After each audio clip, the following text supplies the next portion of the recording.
Hello mga bebs, mag-review tayo ng nabili ko sa Shein na mga outfit at ito ang una, ang romper nila. So ayan mga bebs, pwede rin yan na pang beach kung ayaw mo makita ang iyong kuyut-kuyutan at ang iyong igit-igitan. So ang size niya mga bebs is XS dahil stretchable siya. So lalagyan din naman natin siya ng skirt para elegante ang dating at pwede mo na rin ipasyal yan mga bebs at maglagay ka lang ng sandals at lagay ka ng sunglass pack. O diba, elegante ang dating mga bebs, simple at preskong-presko ang iyong pakiramdam dyan sa tela na yan. At ito naman yung isang romper, hoodstut, hindi ko alam kung anong tawag dyan. Basta yun na, bahala na kayo. At yan, preskong-presko din siya mga bebs. Pwede nga pang party na rin yan, no?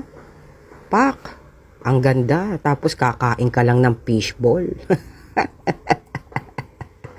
At ito naman yung isang romper mga bebs, medyo athletic type siya, sporty.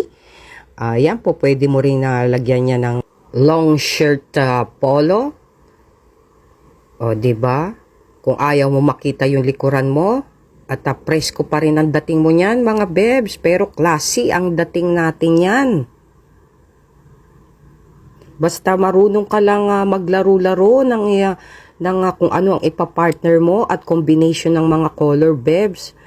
At gayak na ang itsura mo. So lahat ng mga yan ay nabili ko sa Shein mga bebs at kuhang-kuha talaga ng Shein ang kiliti ko pagdating sa mga style ng mga damit. Hindi na ako nagpupunta ng mall dahil kuhang-kuha na ni Shein ang kiliti ko pagdating sa mga damit. At ang sizes ay talaga namang true to size. So yun na ang mga ideas natin for the summer outfit mga bebs. Ano kaya ang mga nagustuhan nyo doon? So yun lang mga bebs at mapagpalang umaga sa inyong lahat at sumainyo ang kapayapaan at ang biyaya ng Diyos. Bye-bye!